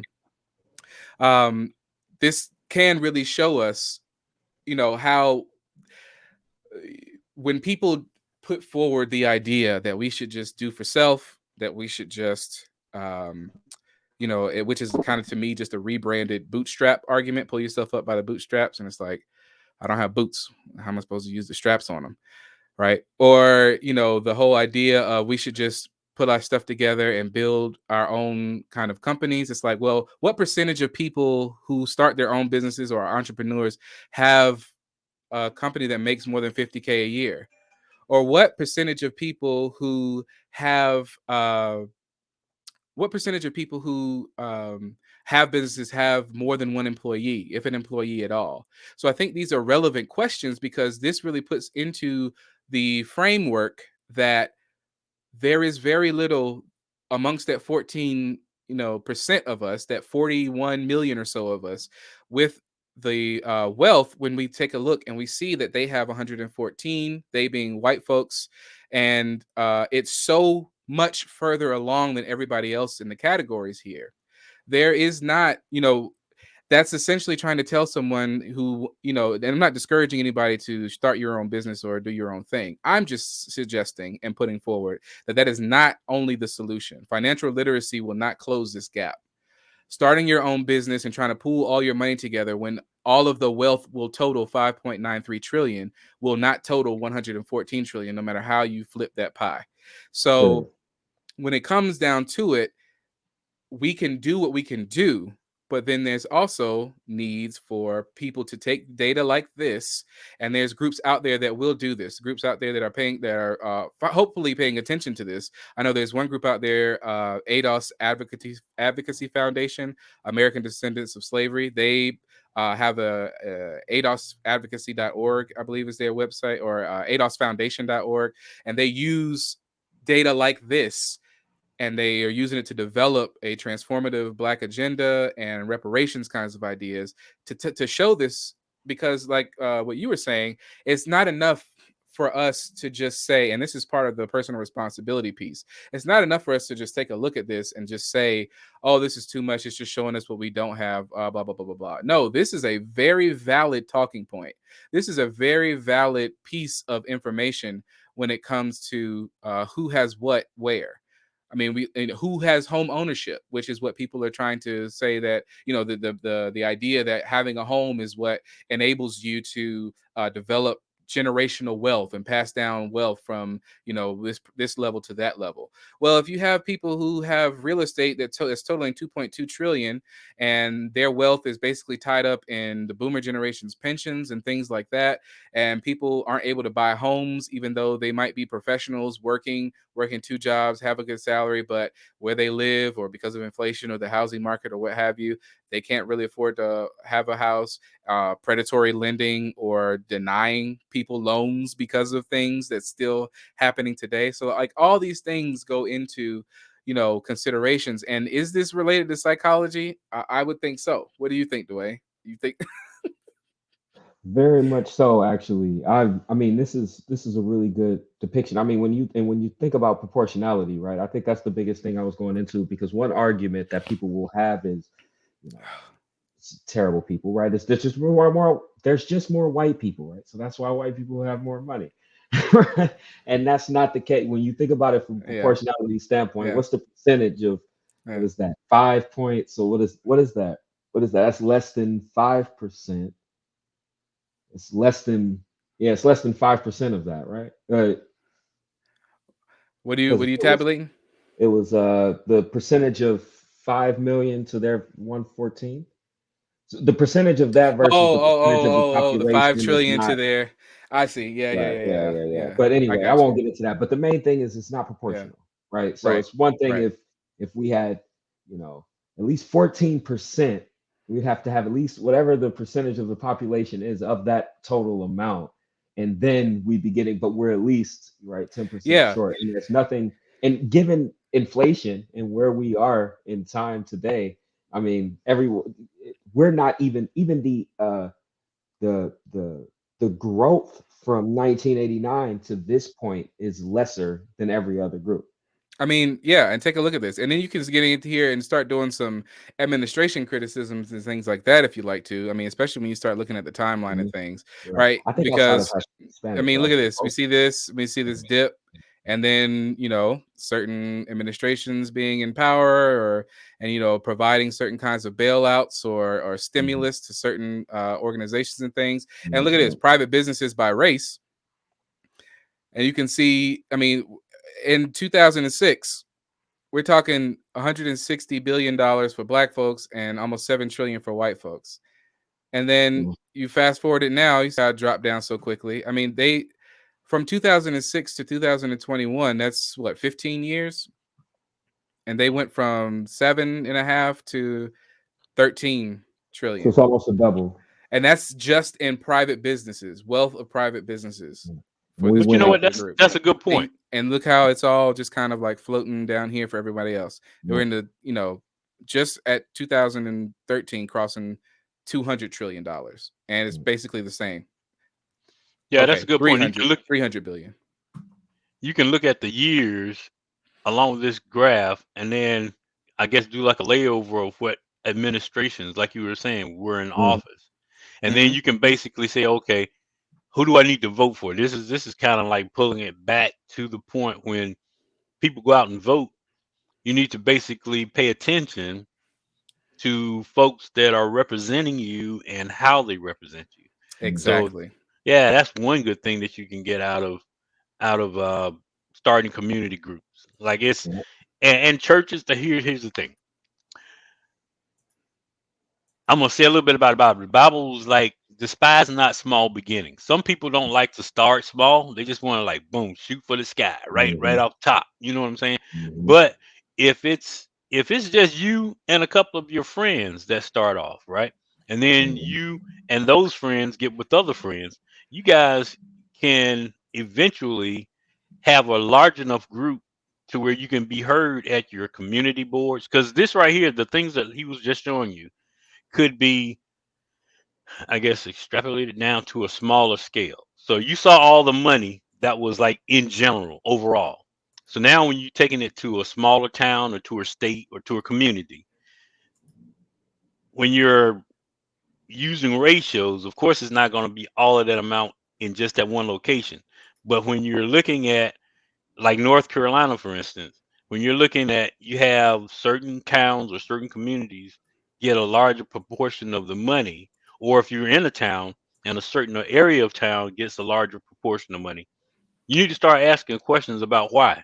You know, why can't your community get your piece of the pie and find out the reasonings? Just don't accept it just because they said, well, you know, we just didn't have it in the budget for y'all this year. Why didn't you have it in the budget? Exactly.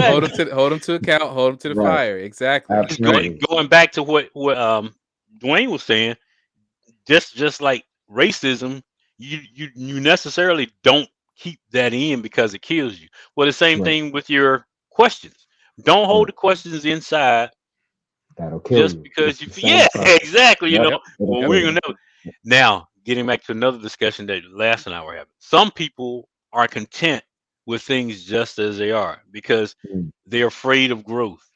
They're afraid of succeeding, I guess. Can one of you guys talk about that factor, how people can be afraid of succeeding to the point where it just stifles them? It's like, you know, they get to a point where they have an idea, they think that something might work, but then they talk themselves out of it, I guess, because of they've been hearing things all their life to where it says you can't do this, you can't do that, and then they just end up not doing anything, but they are on that verge of winning. So how I guess, what's a good way of overcoming that thing about being afraid to grow? Because I've seen plenty of towns that are afraid to let big business in because they think it's going to change their community. So they rather, like some of the Republicans, they don't want health care because I guess they're afraid that people going to get well or whatever. But they turn down money. They turn down the money from the government. You know what I'm saying? The government say, okay, look, we're going to expand this, that, and the third. And I was like, no, thank you. But then they're afraid of expansion of big government or whatever else. They just kind of make that logical leap. Right. Yeah, it's funny. Lassiter, I'll let you answer this, and primarily because I always tell people that Lassiter is, and I think you'll always hold this title, but you experience the most adversity throughout your whole process that I've ever. I mean, there's no one, Lassiter, there's no one in your class, bro. So I'm gonna let you talk about what it means to get over humps. Well, you know what this reminds me of is um, kind of like those motivational parts of psychology that we, Mm. um, you know, when I'm teaching my intro classes and we get to the motivation section, and you get to the things that motivate us, and this is one of those kinds of cognitive and social as well. So you know, you can feel free to chime in because I know you have some social background as well. And earlier you mentioned the stereotype threat, you know, in the context of being in the hospital Yeah. and doing some Yeah, self sorry, just as a advocacy. quick note, I've been hired under social psychology, so I should probably throw that out there just in Yeah, case you anyone should. throw that out Yeah, so there. But I am in the social yeah, I psychology. was trying to feed you under the table a little bit, but you, Appreciate that. yeah, Yeah, no go problem. ahead. But it reminds me of the idea of like perseverance and grit, right? And so just Mm, having that kind of notion where yes, these things are in front of me, yes, these things are seemingly insurmountable, but mm, there has to be a way to succeed. Now, part of that is, yes, intrinsic motivation to where, you know, and in particular, in my case, what he's talking about, the journey through graduate school that he was present for, all of it, especially after we connected when he joined the lab. There was just a lot of things happening from administrative level to personal levels with the faculty to personal issues in my own life on a variety of different things. I'm talking deaths in the families. I'm talking, You and Lean are special. Y'all gonna have a whole special family situation over there. yeah. I I mean, look up to you in more ways than one, brother. it Trust was a me. lot, and then I had It's a program lot. changes, and then I got stuck in between, and then for It a is while, so for a much. few years, actually, I was in limbo. But it was still one of those things like I've got And to then you went and succeed. found a job by yourself. Like, no one helped you. He calls me, Daniel. He's like, yeah, so I got this job basically. What does that mean? When did you do that? It's like, so I need to Yeah, hurry up and finish this dissertation. Who does yeah. that? Yeah, and I'm grateful for all these opportunities, and that's part of it, right? Recognizing when the timing is for those opportunities. Mm, Part of it is just going ahead and taking a chance, because will you succeed if you don't take that particular chance? If you stay where you are, or you have, and you know, I don't want to get in, you know, motivational speakery, because that is, you know, can go a little left in my opinion. But sometimes it is just a matter of self-propelling yeah, and getting yourself to the point to where you need to launch.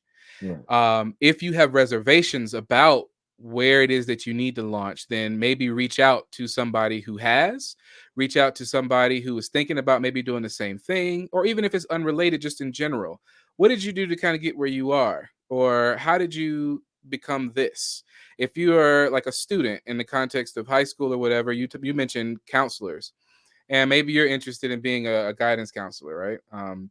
And so you might just think, okay, maybe I just ask them how did they get where they were, and they might tell you a Mhm, story about how they were in the right place at a time that was open to them. They just yeah, decided that they were going ahead and do it. Like for me, yes, I am so grateful that I was able to get this PhD. But the journey started when I was in high school, and this was, you know, not long after the 9/11 attacks, and everything was uber ultra patriotic. And you know, my dad is a veteran. We've got my uncles were veterans, my cousins veterans. You know, some of the people that I were that graduated that I around the same time went into the military, like I was planning to do. But on one day, and I don't recommend people do this, but I tell this to my students also. On one day, I decided to any, mini, miny, mo, basically coin flip whether I was going to go to college or join the military, and I went into college. And that was my 18-year-old brain was like, yeah, that makes sense. Well, I got this scholarship, or I can go in the military and be a soldier like I wanted to. Yeah, I'll do that. And my dad probably remembers me debating going into the service, right? I And did so the opposite, man. okay, and so he kind of did okay, and so it gets you to different places. But here Yeah. you are, leading this hosting this institute, and we're having this discussion in a public forum, hopefully giving people ideas about a lot of different ways that psychology as Black folks can illuminate things for us, and at least that's what we're trying to do here, but also show how we are, at the risk of sounding wild here, but we regular Black folks too. Like, yo, Good fact. like Good it was fact. like was said at the top. Like we came from tobacco country, North Carolina, on the East Coast and the inner plains. You know, everybody wants to go to the outer banks. We come from the inner banks, right? Where the swamps, right? And then the journey has led us in life, and I'm here now talking about this. Wayne coming from Cleveland. Cleveland of all places. Okay, I'm not gonna calm down. joke. I know, Calm down, relax. all the love Nah, for Cleveland. so it's just funny that you mentioned that, because a really quick story. I'm only taking 60 seconds on this. My whole path to research was a mistake, right? So I started off as pre-med. I wanted to be a cardiologist, and chemistry kicked my tail. And it was between that, calculus wasn't far behind, but physics was definitely a close second. So I don't know how Danny does this, but physics really kicking my tail too. So all of that was putting my GPA in the grave. And I had a really abysmal GPA, and I knew I wasn't going to get into med school with that, but I knew I still wanted to work with the heart. I I got this idea of research, and I thought, well, I want to go to grad school. Someone told me I couldn't go to grad school unless I had research. I said, okay, well, I should probably go do some research. And no research lab would let me in because my GPA was so trash. Well, I reached out. What Lassiter is saying, and the point in this is all about reaching out, because sometimes we don't have those resources to overcome and kind of propel you to that next level. So you have to reach out to someone to get what you need to move forward. And I made an appointment with my guidance counselor, Charlie Campbell, at the time. I was walking out the door. I thought, I'm going to skip it. It doesn't matter. No one's going to hire me. Research is not going to be for me. I'm just going to have to find something else to do. This UPS job is really good. I hear if you work really long, you get good benefits. So I figured, I could rock here. And the I thought, you know what? And I was literally I was in between the doorway. You remember the door down there, Lassiter, there, the undergrad advising office in the psychology building. I was between those doors, and I was going to open the other one. I said, you know what? I'm gonna just go back in here and I'm gonna go. And when I walked in, there was a guy at the desk, and I didn't know him at the time, but his name's LeBaron Hill, and I owe him a great deal. I am forever grateful for him, because it's a lot of the reason why I'm in front of you today, and even have PhD behind my name. But I think it was a monumental effort from a lot of important people in my life. But ultimately, it led me to I went into that meeting. I said, I can't get a research position because my GPA is trash. He's like, well, have you ever met LeBaron? And he introduces me, and LeBaron gives me an interview. I go into Thayer's lab, and the rest is history, right? I'm with Julian the rest of my career. And so a lot of this can be, you just be at the right place in the right time, and just so Lessons. my other quick small story is just, there was this guy, and I'm not going to say his name, but I was showing him to my Black psychology class, because he's a well-known and well-respected individual, and he's also very motivational. He's a good person from what I can tell, but there's something that he said that didn't sit right with me. And it was that someone had asked him a question, basically, how are you Black and got where you got today? And he basically was just like, the way he said it didn't necessarily come off right, but essentially he said, I'm resilient and I didn't let things bother me. But the caveat to that was that people who do let things bother you, you're somehow you're less than, right? Right. And so it kind of gave this feeling like, no, there are some people who just literally don't have the resources to reach that. Mentally, they could get there, right? But I thank God for my parents, right? Thank God for the neighborhood that I grew up in, which it was very multicultural. So I didn't learn like this deep concept of racism until later on in life. And it was just, without those experiences, and if I were basically told that I was less than my whole life, and it's hard to lose that learned helplessness. It's hard to shake that. That would be, psychologically, we know that that's just traumatizing. Yeah. We know that's traumatizing. So if you told you're less than your whole life, and no one is there constantly interjecting saying, no, you're not, no, you're not, no, you're not. I had people like that, right? But everyone doesn't have that. So, and it's not fair to put that on them, right? You can't blame the victim. So anyway, do it. I say go for it. Yeah, that's try. Yep. Persevere. Future shot. But like you said, I mean, like I said at the initial, I think you all did a great job getting from high school to PhDs doing a great job today. And it just goes to show, like you said, it's good to have a plan, Mhm. but sometimes the plan that you have won't get you where you want to be. You know what I'm Yeah. saying? So Yeah. what they're telling anybody that's looking or anybody that's listening, the raw deal of it. You know, sometimes you just got to try different things in order Try to try different to things. still get to where your goal, what you Mhm. want your goal to be. So if you know people that you can, like, there was this one person, like, I have a lot of different experiences because I worked in the military, like I said, for a while. I was in the private sector for a while, and you get to meet different people at different levels.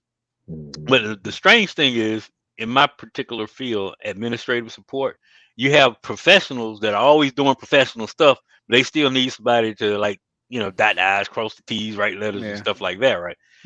So in the experience and working with people, you kind of get to see how they approach situations differently. And I understand Mhm. we're going to try to start, drawing it down some, but this won't take long because it's important to know that people are going to be who they are. No matter how much you try to coach somebody, you try to tell someone, their own personal attributes are going to come through, their own personal Yeah. characteristics, right? So you can't Mhm. necessarily follow somebody else's mold, like they always say. Well, Right. it's right before Right. you. Some people, well, all Yeah. the plan is right there. All you got to do is Yeah. follow the plan. They're Right. trying to create that pyramid, right?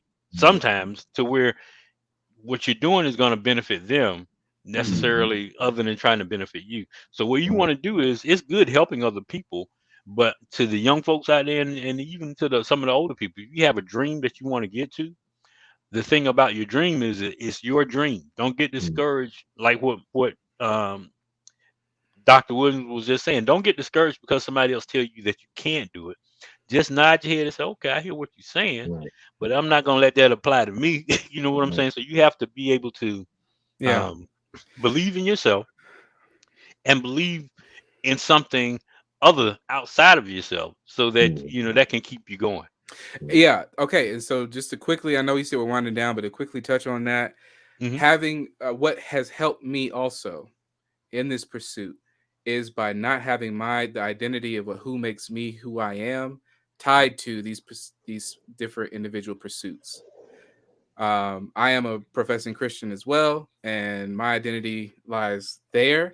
And so, whether it was me thinking about the military or going to college and initially being a music major, and Mhm. then deciding that I needed to switch to business, but then going the psychology route, or me thinking I need to do this or that or whatever it is, there is, I think, a way for people to pursue their dreams and have Hmm. their identity parallel as Mhm. opposed to integrated, so Hmm. that they can do what it is that they need to do. And even if you don't end up exactly where you thought you were, perhaps you'll end up in something that's related. So if you thought you were going to do something to help somebody, but you're helping people in a different way, then Mhm. perhaps you can still fulfill that dream, but just might just not exactly be what you Right. thought it was, Right. but it's where you belong.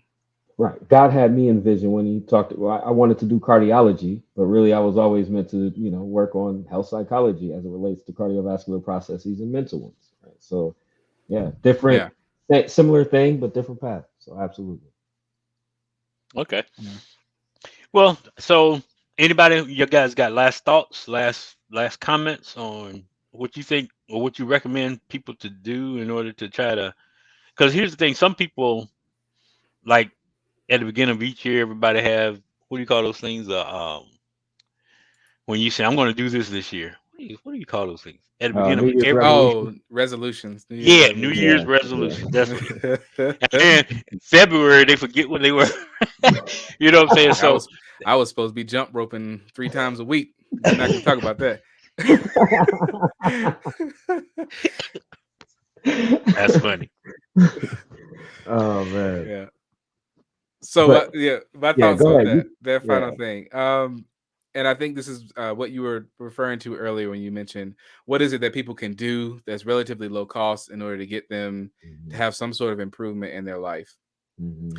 I think what was mentioned was and Dwayne, you can expound on this if you want, or you can jump in on any of these points. But we kind of talked Mhm. about this, right? Yeah. So, but one thing I want to add to that list that we discussed was, like you said, let it go, right? Stop Mhm. internalizing this stress and get to the point to where you can, like the data that we showed, that was not meant to discourage. That was meant to inform. And what we can do, what we do with data will then matter. So then, like, so this might lead you to think, well, I don't know a whole lot about economics. And thankfully, we have somebody in the chat kind of hop in there and say, their thoughts on chat on economics and what it is that they were interested in.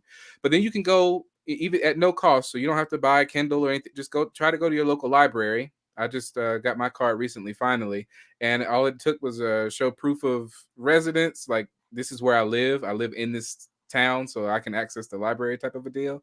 And check out some books. They have books that aren't necessarily textbooks or high level books that on economics or politics or whatever else it is.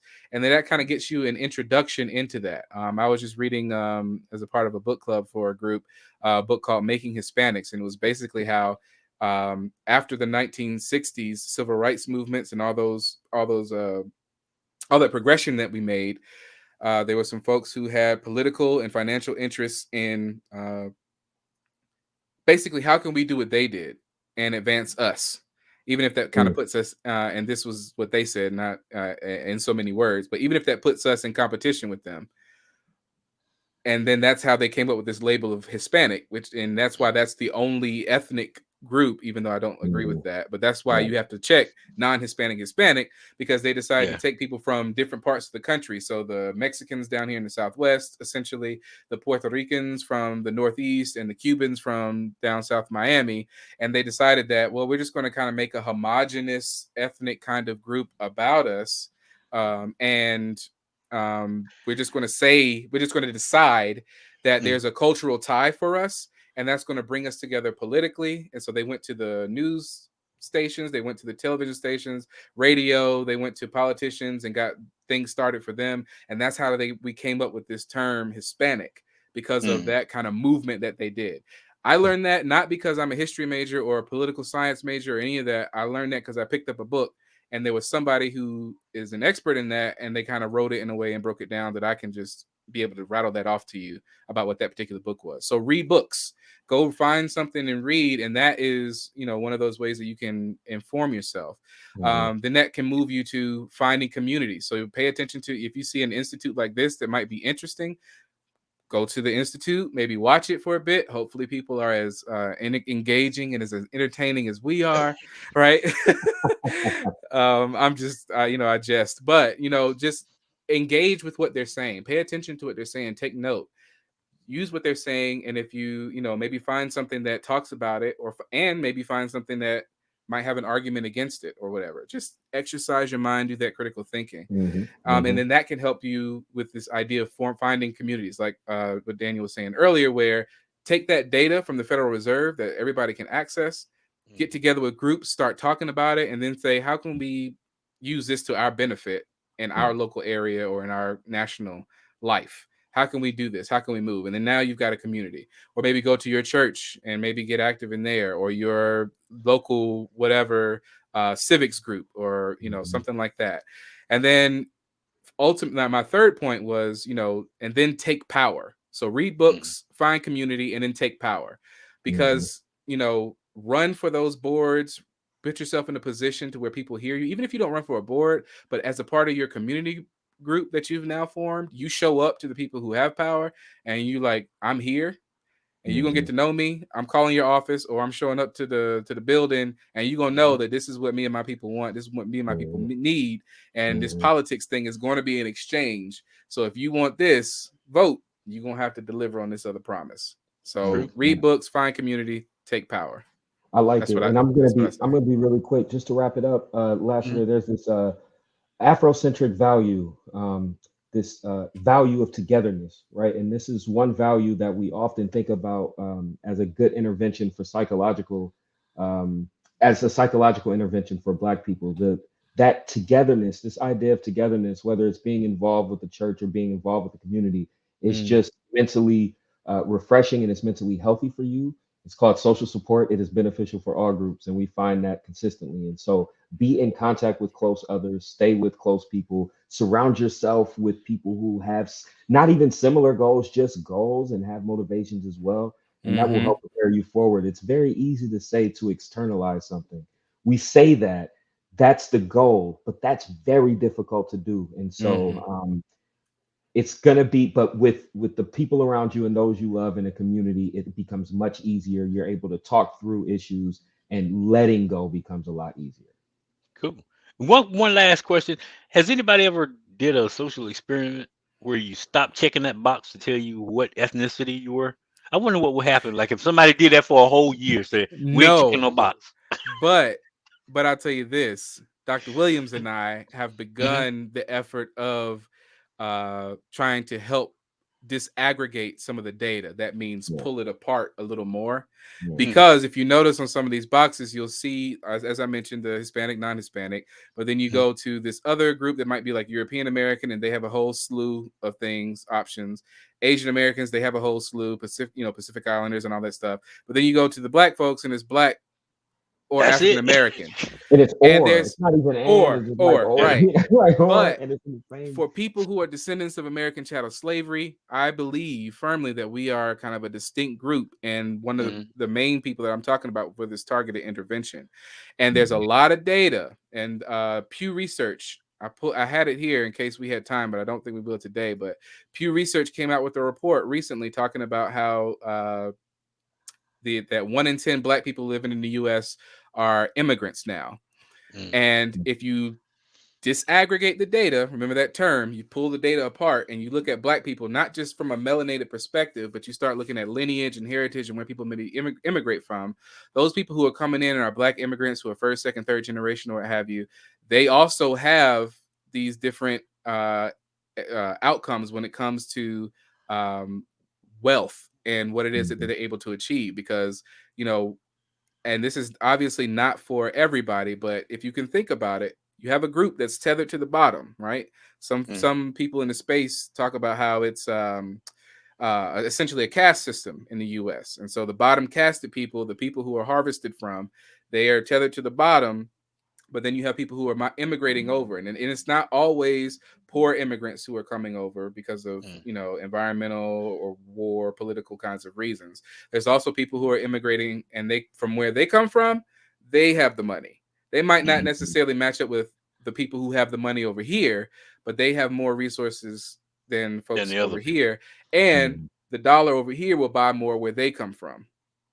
So when they send the money back over there, they're just kind of like doing all right for themselves. So it's not, yes, racism is one of those really focused kinds of issues, but racism is kind of adjacent to class when it comes to that as well. And so by disaggregating the data and looking at U.S. black descendants of American slavery as opposed to African Americans who are immigrants or different there, and that's not to be xenophobic, it's just to point out that there are differences that are real, and that by maybe challenging some of these ideas about what it is, because I know that in the last census I wrote in that I was a descendant of slavery. I put black and other and wrote in descendant of slavery on that. And I've been doing that for the last couple of years. And Native American. People can just stick that in there too, because there's a lot, you know what I'm saying? It's so much going on. Yeah.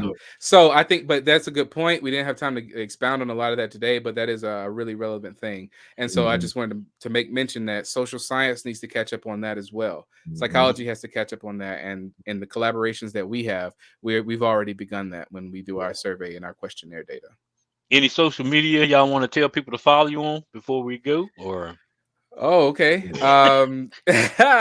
You can follow me on Twitter at Dr. So DRLF Speller. Follow at your own discretion, if you will.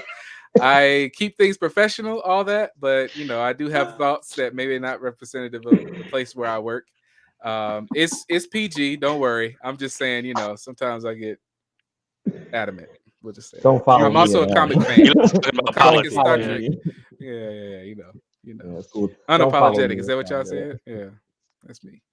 Yeah, you definitely unapologetic. I was saying don't follow me. I'm more apologetic. No. I don't normally keep up with social media, but I'm on ResearchGate. I normally keep that up to date. That's my social media. Okay, ResearchGate. So yeah. Okay. You'll find me there too. Just look for him. Okay. Yeah. Want to thank y'all for helping out today and for expressing your views. Hopefully it was was educational for folks that watched or that will be watching. And I think we addressed some of the issues and things. So I appreciate your participation. And tomorrow, I think we have a few minutes left. We're going to talk about anything else y'all want to say before? Y'all gonna be back No. tomorrow? I ain't gonna press y'all like that. If you want to come back tomorrow, you can. But anyway, I'm a, Schedule. I I'll want try to and say make shout out it. to the people in the chat. Sarah McDonald says she's part of the Poor People's Campaign and information is invaluable. Thank you very much, Miss Ingram. You got and Danielle Speller and several other folks.